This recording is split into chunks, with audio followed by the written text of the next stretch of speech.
Welcome to this joint speech and language therapy and occupational therapy remote training session. My name is Ellen and I am one of the occupational therapists at Brent Specialist Academy Trust. In these remote training sessions, we aim to provide you with a light version of our usual face-to-face training sessions and focus on giving you the information you need to know to feel confident about implementing some of these strategies or ideas with the children that you support. This particular session is based on fun with food, the approach BSAT uses to support fussy eaters. So the aims for this online session are to increase your understanding of why children might be fussy eaters, to increase your understanding of the steps to eating, to increase your confidence to trial strategies at home, to extend the range of foods your child will interact with, decrease stress at mealtimes, and help you feel more optimistic that things can improve. I want you to think for a second about your reaction if I brought a scorpion out for you to eat at your next meal. How long would it take you to touch it, taste it, or take a bite out of it? What if someone brought it into your personal space, up to your mouth before you were ready? What body responses would you experience? Fear responses like sweating, racing heart, nervous giggling, pushing it away from you, becoming angry or upset? For some children, everyday foods can feel like a plate of scorpions.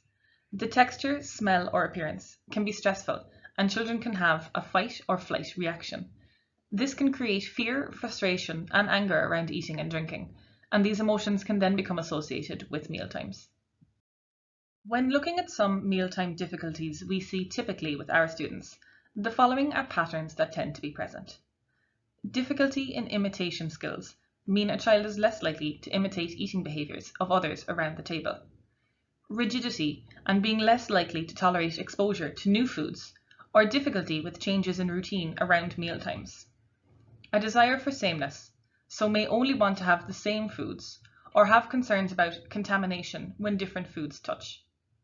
Sensory processing regularities, so a child may be overreactive to smells, textures, or flavours, or may have difficulty distinguishing or recognising the textures and flavours in their mouth and the way foods smell and look. Weak central coherence, which is a difficulty generalizing food categories, or focusing on specific features rather than general or global features. For example, only eating digestives from a specific package, even though the biscuit from a different packet is the same. However, it is important to note that selective eating is not exclusive to the ASD population. Studies have found that 20% of children on average struggle with some type of feeding and/or growing issues during the first 5 years of life. It is also important to note that some children will eat in one environment but not the other. Possible reasons for this are difficulties with generalizing skills from one environment to another, or it could be related to the sensory or social aspect of the environment.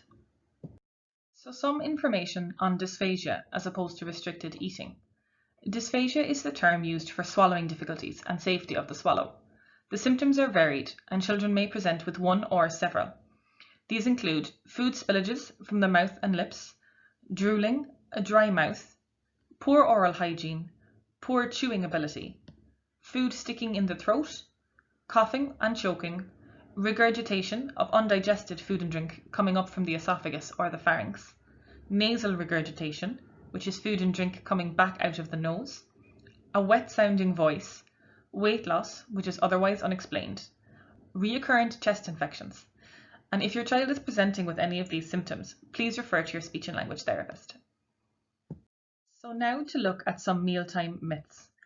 First, that eating is the body's #1 priority. This is not correct. Breathing and posture, or keeping your head from falling, is more important. When this is correct, then this can be followed by eating. The second myth is that if a child is hungry, they will eat. This is also not accurate. Lots of factors can impact eating and have more of an effect on eating than hunger. A review of 21 studies found that reducing tube feedings to stimulate appetite did not lead to oral intake, which indicates that the child feeling hunger did not lead to more eating. The other factors are more influential on feeding than hunger. The third myth is that eating is instinctive or easy. This is also not true. Eating is a skill, and if you don't have the skills, you won't do it. It's a 25 to 32 step process, and it's one of the most difficult sensory and motor tasks that children do. So here we see the steps to eating taken from the sequential oral sensory approach, or the SOS approach. As we see, it's a complex process and small steps are needed. The steps are: tolerates food in their environment, touches food with a utensil, touches food with fingers or picks it up with their hands, places food on their body near their face and mouth, touches food with lips, teeth or tongue, bites, chews or puts food in the mouth but does not eat, and finally eats the food. The first step we are going to look at is tolerating food in the environment. The tolerating food step requires repeated exposure without demand to interact with food. Remember the scorpion. Starting with just having that in the room would be a big step for tolerating it as a food. It is important to remember how scary and off-putting the scorpion in the room would be, and how it would take a long time to be comfortable with that, prior to bringing it over to be on the table near you. Again, it's important to remember that these are small and slow steps. When the child is tolerating a food in the room without showing any negative reactions, then you can bring it closer. Make sure you are aware of the child's body language for any negative reaction, and if they show disgust, then they are at their limit and you need to reduce the demands. A disgust response could look like pushing the food away, or turning away from the food, or crying. If this is happening, reduce the demands by going back a step. For example, if this reaction happens when the food is brought to their side of the table, just move the food away to the other side of the table and leave it there, and give the child time to get used to this step first. The hierarchy starts with the food being in the room with the child. When the child is comfortable with that, then bringing the food closer, maybe to the opposite side of the table. When the child is comfortable here again and is not showing a disgust response, then the food can be brought nearer them on a separate plate, and then this can progress to being on their plate when they are comfortable. Make sure to start with small portions of new foods, and start with foods similar to preferred foods. Watch the child's body language for any negative reaction. If they show disgust, then they are at their limit, and you need to reduce the demands and go back a step. The aim is for the child to be desensitized to the food and accept it, moving towards them without any interaction required. It may be worth advising the child that they don't need to eat the food, just tolerate it in their environment. We want to start moving towards curiosity as the food has been moved closer to them in a slow and controlled way, allowing them to be comfortable at each step and ensuring the food becomes non-threatening. As such, when the child is tolerating the food being near them and being able to look at the food, take this as an opportunity to play some games with the food that they can watch with no requirement to interact. Just observe and have the food near them. Playing with the food in a fun and silly way without any demands could encourage the child to think of the food as non-threatening or as a fun and engaging resource, and make it easier for them to move to the next step. The more interesting and fun your play with the food is, the more engaged the child is going to be, and the more likely it is that they'll want to play with it themselves. The next video is an example of how to introduce foods into an activity, where the child's only requirement is to tolerate the food being near them, with no demands to touch or interact with the food. One little duck went swimming one day over the hill and far away. Uh-oh! There's leaves everywhere. Our duck can't swim. Quick, let's blow the leaves.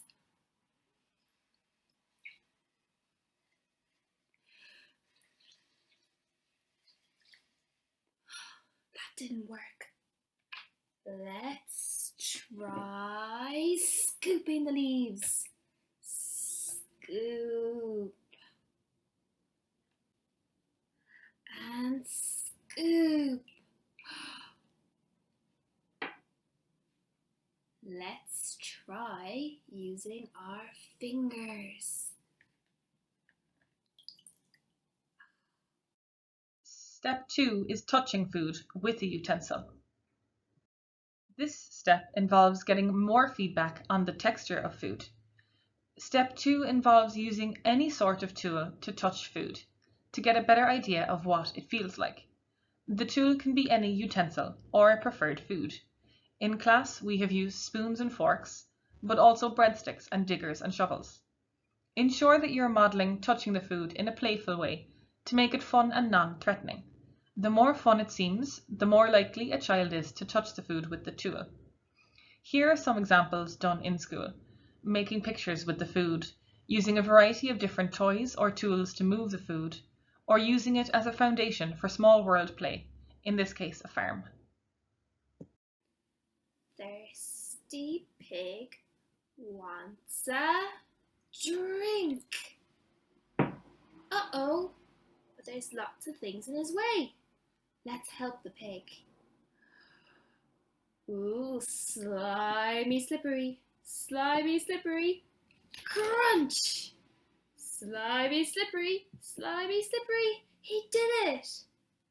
Uh-oh, there's something else. Can't go over it, he can't go under it. Let's help him go through it. Crunch! Crunch! Crunch!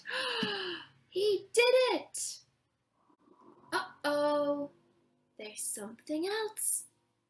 Walk, walk, walk, and plop! Step 3 is touching the food with your hands. Touching food with the hands and fingers provides even more feedback about the texture of the food. This can help to prepare them for bringing it to their mouths, as they have more information about how it's going to feel and become further desensitized to it, making it less threatening. Ensure that the child is aware that they are allowed to be messy and that this is play on their terms. Consider adaptations if the child is overreactive to touch or texture. For example, you may put noodles in a Ziploc bag, so now you can start touching without the whole process becoming overwhelming. Paper towels should always be easily accessible. If food gets on your hands, the adult is to model "that's okay," while modeling using paper towels to wipe them instead of having to wash your hands immediately. Ensure that you are using lots of verbal praise, positive expressions, and commenting on the play. Also, please be aware that this is not about forcing the child to touch the food. It's about making this a fun, playful, and non-threatening experience.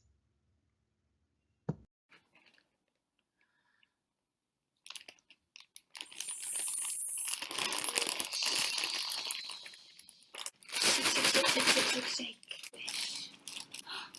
There's something inside. It's a bear. The next step is bringing food closer to the mouth. Bringing food towards the mouth is a preparation step for eating. It involves smelling and bringing food close to the face, which increases the sensory feedback. Play activities should be focused on touching the foods with different parts of the body and mouth. Ensure that you are modeling and commenting on sensory experience, how the food looks, how it smells, how it feels, and make sure to keep this as playful as possible. It's also important to follow the child's lead. Give them time. If the child has a disgust response, step back and go back to the previous step. Remember that this is a big step up in sensory input, and there is now a lot of tactile, smell, and maybe taste needing to be processed. Following on from that are the next steps to eating, which include biting and then eating the food. Biting and eating is the next step and can take the longest to achieve. When biting and eating, the child can no longer see the food as it's inside their mouths, meaning they have lost visual support in how to assess the food. This can be quite scary, especially for kids who are very reliant on visual feedback to assess their environment. Adult modelling is important here on how to take small steps, such as nibbling or taking a small bite. And please remember that it's okay if the food comes back out.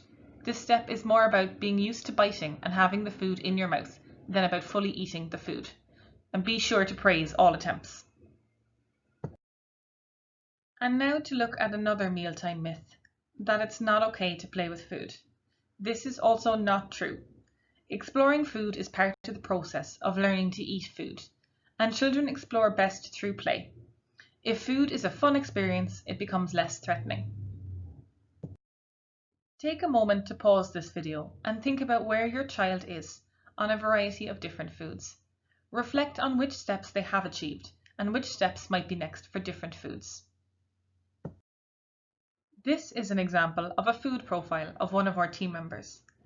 As you can see, the foods she won't actually eat are arranged across all of the steps. For example, the foods that she will touch with her hands and the ones she will eat are predominantly hard and dry. For the foods that she will smell or lick, there are some that are wet, but these she does not have to use her hands or fingers to touch the texture. We also see she is also able to bite into foods with mixed textures, however isn't yet able to eat them, such as mince pies. It's also important to note that even though this person is a self-identified fussy eater, she has a range of foods she does actually eat and can still maintain a healthy diet. The following data is on a Fun with Food group conducted in Manor School. Over 3 to 5 sessions, children were exposed to different food types and textures. These foods were introduced in play-based games and activities modelled by adults in a fun way, and the adults recorded how the children interacted with the different foods. They then planned activities that involved the next step on steps to eating. These graphs are to show the changes seen pre and post the Fun with Food group. The y-axis is which stage of eating they're at, for example, being able to tolerate food to eating food. The x-axis is different types of food, such as crunchy food or soft food. And the blue bar is the level they were at prior to the group, and the red bar is the change stage at the end of the group. As you can see, there were positive changes from the group, and it's important to remember that this is a slow process and to celebrate the small steps. So now to create these opportunities at home. To start off, work out the following. What foods does your child currently like, and are there similarities? And what foods does your child currently dislike, and are there similarities? And then see, are there nutritional gaps? With any new food being introduced, focus on increasing a child's comfort level by exploring and interacting with food in a playful, non-stressful way, beginning with the ability to tolerate the food in the room, and then in front of him or her, and then moving on to touching, and eventually tasting and eating the foods. Some tips for home are to have at least one preferred food at every meal. Introduce small portions of new or non-preferred food. And again, bringing it back to the scorpion, one on a plate isn't as scary as a plate of 10 scorpions. Remember the steps to eating when introducing new or less preferred foods to mealtimes. Start at step 1 and assess your child's reactions as you go. Repeated exposure playfully and create opportunities for play-based activities involving food outside of mealtimes. And remember to focus on and celebrate the small steps. If you are on Instagram, Autism Nutritionist provides lots of ideas and resources for food-based play, as well as tips for introducing new food. So these are examples of posts. One on how to stage moving from eating crisps to eating bananas, the appropriate sizing, that smaller and more manageable portions are less threatening, and the time required to get used to new food. It's shown in this post. And as you can see here, 2 posts including a mix of preferred and small amounts of new food for meals, such as lunch, to stop reinforcing rigid eating patterns and ensuring it's not too overwhelming when it's included with preferred food. Kids Eat in Colour is another resource online who discusses ways to introduce food. We have now reached the end of our Fun with Food training session. I hope it has been a useful insight into how we support our pupils who have restrictive eating patterns through this Fun with Food approach, and how you can do this at home as well. If you have a query for the occupational therapy or speech and language therapy teams, you can contact us directly on the email addresses seen here. If you have the time, we would also greatly appreciate any feedback about this training session or our online training sessions more generally. If this is something you have found useful and would like to see more of on a range of topics, please let us know so we can best support parents, carers and staff. I look forward to hearing about how you're putting this into practice, and thanks again for listening. Bye.